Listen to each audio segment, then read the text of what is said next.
मोर्चा जीता, हार गया झूठा, जनता ने दिया, उबाटा को जमाल गोटा। शिवसेनेच्या नवनिर्वाचित नगराध्यक्षांचा सत्कार सोहळ्यात एकनाथ शिंदेंची ठाकरेंवर टीका।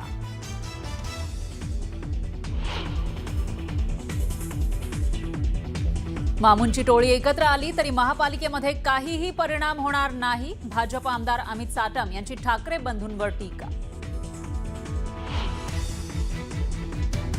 प्रशांत जगताप सुप्रिया सुळेंच्या भेटीसाठी मुंबईत, पुण्यात 2 एनसीपी एकत्र येणार असल्यानं जगतापांनी राजीनामा दिल्याची चर्चा, तर सुळेंची भेट घेतल्यानंतर जगताप निर्णय जाहीर करणार।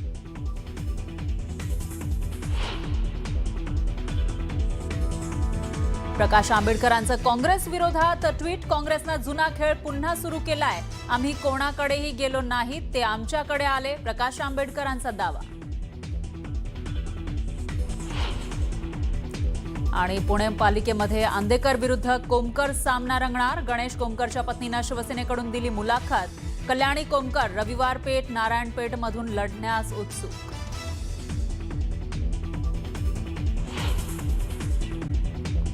शिवसेना उभाटा पक्ष आणि मनसेच्या अधिकृत युतीची घोषणा उद्या दुपारी 12 वाजता होणार आहे। खासदार संजय राऊतांनी एक्सवरती पोस्ट करत युतीबाबत माहिती दिली आहे। ठाकरे बंधू मुंबई, ठाणे, पुणे, नाशिक, नवी मुंबई, कल्याण डोंबिवली आणि मीरा भाईंदरमध्ये एकत्र लढणार आहेत, तर जागा वाटपासंदर्भात चर्चा पूर्ण झाल्याची माहिती संजय राऊतांनी दिली आहे। मामूंची टोळी एकत्र आली तरी महापालिकेमध्ये काही परिणाम होणार नसल्याचं अमित साटम यांनी म्हटलेलं आहे। ठाकरे बंधूंच्या युतीवरून त्यांनी जोरदार टीका केली आहे। मुंबई महापालिकेसाठी भाजप शिवसेना जागा वाटप अंतिम टप्प्यामध्ये आले। आतापर्यंत जवळपास 180 जागांवरती एकमत झाल्याची माहिती आहे। 2017 साली सेनेनं जिंकलेल्या जागांवरती भाजपाचा दावा कायम असल्याची माहिती सूत्रांनी दिली आहे। अजित पवार 26 तारखेला दोन्ही राष्ट्रवादीच्या अधिकृत युतीची घोषणा करणार आहेत। अजित पवारांनी स्वतः कार्यकर्त्यांना ही माहिती दिली आहे। प्रशांत जगताप सुप्रिया सुळेंच्या भेटीसाठी मुंबईत दाखल झालेत। पुण्यामध्ये 2 एनसीपी एकत्र येणार असल्यामुळे जगतापांनी राजीनामा दिल्याची चर्चा आहे, तर सुळेंची भेट घेतल्यानंतर जगताप निर्णय जाहीर करणार असल्याची माहिती आहे। पुणे पालिकेत आंदेकर विरुद्ध कोमकर सामना रंगणार आहे। गणेश कोमकरच्या पत्नीने शिवसेनेकडून मुलाखत दिली आहे, तर कल्याणी कोमकर रविवार पेठ नारायणपेठ मधून लढण्यास उत्सुक आहे। भाजपनं पिंपरी चिंचवडमध्ये अजित पवारांनंतर शरद पवारांना धक्का दिलेला आहे। शरद पवारांच्या राष्ट्रवादीचे नेते राहुल कलाटे आज मुंबईत भाजपामध्ये प्रवेश करणार आहेत। परभणी जिल्ह्यातल्या जिंतूर आणि सेलू नगरपालिकेच्या निवडणुकीत भाजपाच्या कमळ चिन्हावरती 9 मुस्लिम उमेदवार निवडून आलेले आहेत। पालकमंत्री मेघना बोर्डीकरांनी हा पॅटर्न राबवलेला असून आगामी परभणी महानगरपालिकेत सुद्धा हाच पॅटर्न राबवणार असल्याचं मंत्री बोर्डीकरांनी स्पष्ट केलं आहे।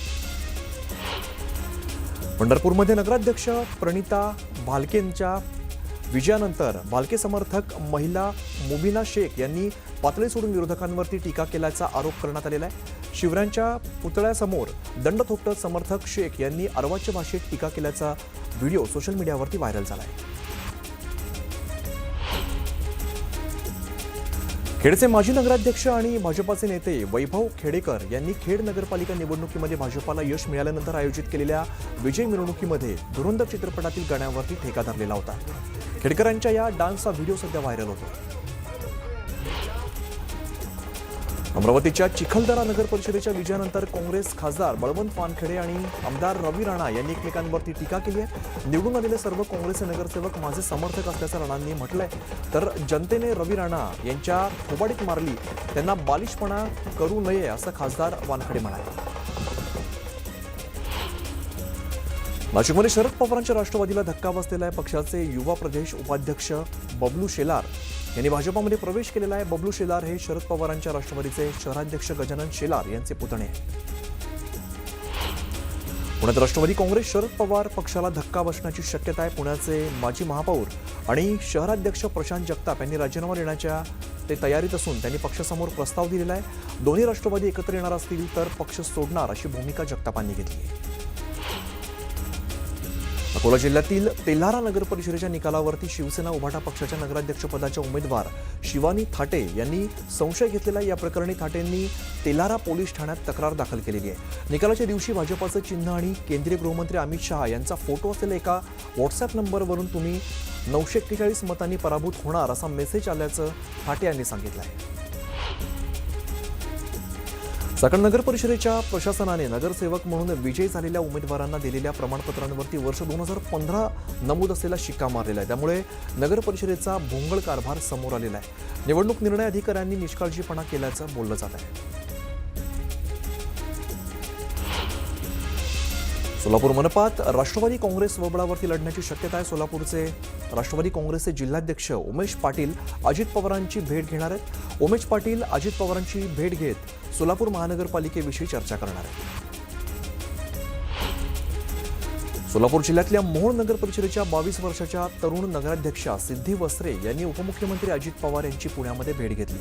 वस्त्रेचा उपमुख्यमंत्री अजित पवार यांच्याकडून पुष्पगुच्छ देत सत्कार देखील करण्यात आला. अजित पवार यांना पुण्यामध्ये धक्का बसण्याची शक्यता आहे. पुण्यातील प्रभाग क्रमांक 38 मधील नाराजी समोर आलेली असून नगरसेवक युवराज बेलदरेंनी नाराजीची पोस्ट सोशल मीडियावरती पोस्ट केली आहे. छत्रपती संभाजीनगरमध्ये केवळ जागांच्या संख्येपेक्षा स्ट्राईक रेटमध्ये शिवसेनेने बाजी मारलेली आहे. दुसरीकडे सर्वाधिक जागा लढवून सुद्धा केंद्र आणि राज्यातील सत्ताधारी भारतीय जनता पक्षाचा स्ट्राईक रेट मात्र चिंतेचा विषय ठरलेला आहे. नगरपालिका निवडणुकीत सर्वात प्रभावी कामगिरी शिंदेंची राहिली आणि 7 नगरपालिकांमध्ये या पक्षाने 114 उमेदवार उतरून 55 जागा जिंकत 48.24% स्ट्राईक रेट गाठलेला आहे. वडगाव नगरपंचायत निवडणुकीमध्ये राष्ट्रवादी काँग्रेसच्या आबोली मयूर ढोरे यांनी ऐतिहासिक विजय मिळवत वडगावच्या पहिल्या महिला नगराध्यक्ष होण्याचा मान पटकावलेला आहे. आबोली ढोरे यांनी भाजपाच्या मृणाल म्हाडसकर यांचा 1460 मतांनी पराभव केला आहे. धाराशिव भूम परांडा नगरपालिकेमध्ये माजी मंत्री आमदार तानाजी सावंत यांनी आपला गड राखलेला आहे. भूम आणि परांडा नगरपालिकेमध्ये अटीतटीच्या सामन्यामध्ये दोन्ही नगराध्यक्षपदाचे उमेदवार तानाजी सावंत यांचे निवडून आलेले आहेत. धाराशिव नगर परिषदेमध्ये पहिल्यांदाच भाजपाचं कमळ फुललंय. नेहा काकडे नगराध्यक्षपदी विराजमान झाल्या. विजयाचा जल्लोष करताना भाजपाचे जिल्हाध्यक्ष दत्ता कुलकर्णी यांनी नेहा काकडेंचे पती राहुल काकडे यांना उचलून घेत जल्लोष केलेला आहे. या जल्लोषाचा व्हिडिओ समोर येत सोशल मीडियावरती व्हायरल झाला आहे. माहितीमध्ये तत्वानुसार जागावाटप होईल अशी भूमिका भाजपानं घेतलेली आहे. तर शिंदे सेनेने संभाजीनगर जिल्ह्यातील नगरपालिकांच्या निकालाने जनतेने मोठेपण स्पष्ट दिल्याचं म्हटलेलं आहे. परंतु दोन्ही पक्ष एकमेकांवरती कुरघोडी करत असून मोठा भाऊ कोण्यावरून राजकारण पेटलेलं आहे. उत्तर पुणे जिल्ह्यातील मंचर नगरपंचायतीच्या निवडणुकीत एक वेगळा प्रकार समोर आलेला आहे. आम आदमी पार्टीचे उमेदवार सलीम बशीर इनामदार यांना केवळ 1 मत मिळाल्यामुळे त्यांनी निवडणूक प्रक्रियेबाबत शंका उपस्थित केलेली आहे. या प्रकरणी आता त्यांनी मुंबई उच्च न्यायालयात दाद मागण्याची तयारी दर्शवलेली आहे. जळगाव जिल्ह्यातील शेंदुर्णीमध्ये विजयासाठी भाजपाची चांगलीच दमछाक झालेली आहे. माजी उपनगराध्यक्ष दिग्गजांना पराभवाचा सामना करावा लागला आहे.